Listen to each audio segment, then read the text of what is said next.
Hello, everybody. I am coming to you today to talk about some issues that I've seen with quoting, and then to also give you some new instruction on a couple of things that I'm kind of just adding to kind of kick your quoting up to the next level that I wanted to kind of point out. So let me talk about some issues with quoting that I've seen a lot in the writing. So the first one is disruptions to the flow of your sentences.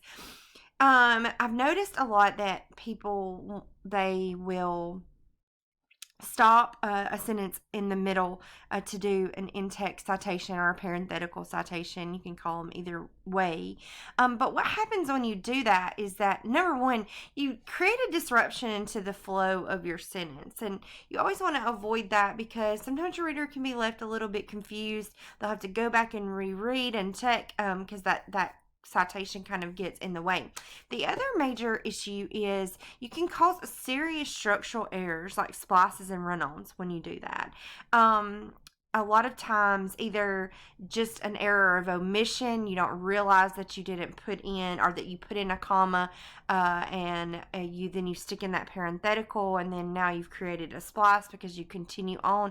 It just really causes a lot of errors. So what you want to do is always want to make sure that you put your citation at the end of the sentence, regardless of how much you end up quoting, because it won't disrupt the flow of your sentence and it'll avoid those structural errors. So look at this one, the whiskey on your breath, and then I stop and I say Rothke 1, and the imagery of the sun hanging on like death, Rothke 3, give the reader an immediate indication of the harm being done to the sun. Now, on this essay that I pulled this from, the reader actually had a subject-verb agreement issue. This was there, and I think that a lot of times we don't go back and check that because that in-text citation kind of gets in the way. So they had gives instead of give when you're using a plural, this and that. It's a plural verb, which is give. So that's one example of how that can cause other errors, structural errors, but it's just very disruptive when it's laid out this way. So, and then here we've created a comma splice when I stick that in text in. Tennyson states, and may there be no sadness of farewell when I embark. And that comma there, I stick the in text in, and then I'm continuing on with he is not wanting anybody to mourn for him. Well, what I've done is I've created a splice. I can't stick two complete sentences together. Sorry, I was looking at the wrong comma. Stick two sentences, complete sentences together with nothing but a comma. So that is one reason, or multiple reasons really, why it's always best to stick the citation at the end, regardless of how much you are citing. So the whiskey on your breath and the imagery of the sun hanging on like death give the reader an immediate indication of the harm being done to the sun. I stick my in text at the end. I did line 1 and I used a comma in line 3. Now, when I'm citing continuous lines, when I'm citing separate lines in the same sentence, I use the comma to indicate. So I'm using part of line 1 and part of line 3 here. And then this one, Tennyson states, and may there be no sadness of farewell when I embark, which indicates that he does not want anyone to mourn for him. I've avoided having a comma splice there, and this is a continuous line, so it gets the dash 11 and 12 because I use the whole piece. Okay? All right. The other thing that I wanted to point out that is an issue of the old way that we've been kind of doing things is when to use colons and when to use commas when quoting. When you're looking at your essay feedback, you're going to see that you have, some of you have a lot of highlighting on your quoting where I'm pointing things out. I'm giving you feedback on how to fix that. I just kind of wanted to go over that really quickly moving forward, even though I did that on a lot of your essays, just to kind of refresh your memory, to try to make things a little bit more clear. So if you use a complete sentence. This is the only time that you can use a colon. If you use a complete sentence to introduce a quotation, you can use a colon to set off the quote. Rothke's ambiguous choice of diction makes determining meaning difficult. Okay, that's a complete sentence on its own. I could drop a period there and be done. And a lot of you are doing that when you want the quote to connect to that. So what you're doing is you're setting up quotes without a proper quote setup. This kind of eliminates that from happening.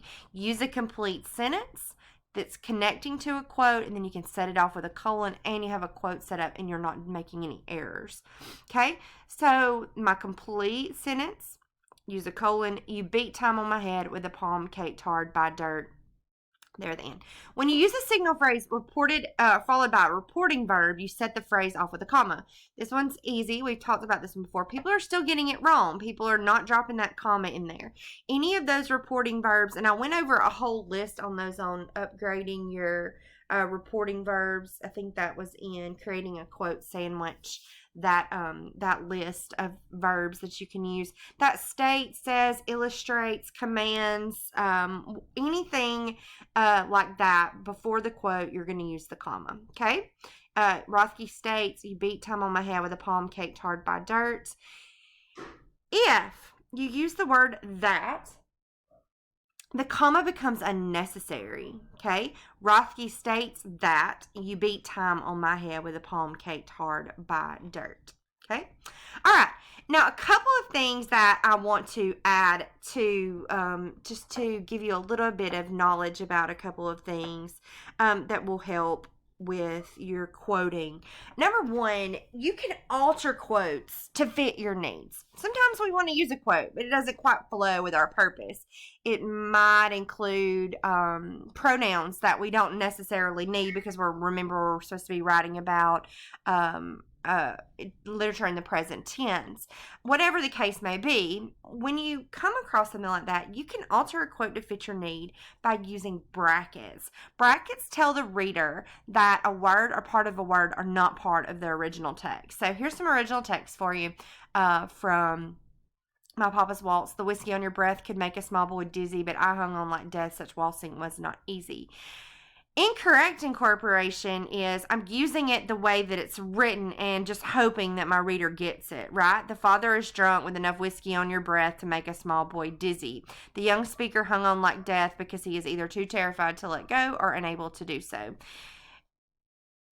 Correctly, I can adjust these sentences to read and fit my purpose. So I know that I need to change whiskey on your breath to whiskey on his breath. So to do that, all I have to do is when I drop my quote in, I use the brackets around the word his. So I'm omitting the word your and dropping the word his in its place. But because it's not original to the quote, I have to set it off with brackets to show the reader that it does not normally belong there. The father is drunk with enough whiskey on his breath to make a small boy dizzy. Okay, the young speaker now hung on like death is not wrong. I mean, it's a proper use of the verb. However, we're writing about literature in the present tense and hung is past tense. So I want to change that. It looks a little weird to change it to make it fit. However, it's correct to do it that way. So I want to change hung to hangs on like death, right? So all I'm doing is just omitting the letters that I don't need and inserting the letters that I do, and I'm making sure that I put them in the brackets.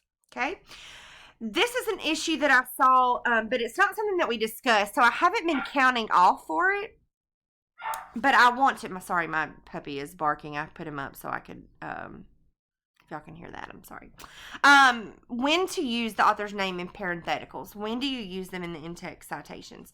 I haven't been marking off for that because it's not something that I specifically told you or taught you. And if you didn't know, I can't fault you for that. So I wanted to kind of make you aware of it and that way that you could use that knowledge moving forward. So when you address the author in your quote setup or your signal phrase, you do not need to include it in your parenthetical, okay? Rothke articulates that the mother, whose countenance could not unfrown itself, was powerless to act as the duo romped until the pan slid from the kitchen shelf. Okay. I don't have to include Rothke in here because I've already included Rothke at the beginning. When I don't, I have to include it, right? The mother whose countenance could not unfrown itself was powerless to act as the duo romped until the pans slid from the kitchen shelf. I'm going to stick Rothke in so that it jumps back to or references back to that poem by him, okay? You'll also notice here just kind of a little ticky thing. If you do quoting out of order when you're rearranging to try to fit the flow of your sentences, you need to cite out of order as well. And so I know that seems kind of weird, but I'm using 7 and 8 here, and then I'm using 5 and 6 here. So I'm just using the dash and the comma to kind of separate that in that order instead of saying 5 through 8, because that's not what I did. I didn't use lines 5 through 8 consecutively. I used parts of 7, parts of 8, parts of 5, and 6, right, in my sentence. Okay? All right, that brings me to my next point that I wanted to go on to talk about is when you're connecting multiple lines of poetry. Some of you have already been doing this. I've noticed, and you're doing it well. And so I think that was something that I included in my 102 document specifications in the section about quoting. So for those of you that are paying attention and you're reading and listening, kudos to you for being, working on that. Maybe you already knew how to do it because you had a good English teacher along the way that taught you how to do that. Whatever the case may be. I haven't been counting all for it, but I have been highlighting it when you're doing it, when you're citing multiple lines in or quoting multiple lines in your CTEs and your essay. So I just kind of wanted to go over it really quick and show you how to do that. So if you're citing more than one line in a continuous series, you use the forward slash, okay, to show the reader where the poem's line breaks fall. So when you use the forward slash, you keep the ending punctuation for each line and then add a space after the forward slash. So take a look at this example. Thomas encourages his father to fight against death. Do not go gentle into that good night. You'll notice there's a comma because that's what falls at the end of that line. My forward slash and a space. Old age should burn and rave at close of day. Rage against the dying of the light. You can do this for up to 3 lines of poetry. And to be really honest, you probably don't ever want to quote more than 3 lines of poetry consecutively. Just because you want your essays and your essays and your CTEs or whatever it is that you're writing to be more your writing than quoting. And so usually when we get up to multiple lines, we're like, that's maybe too many.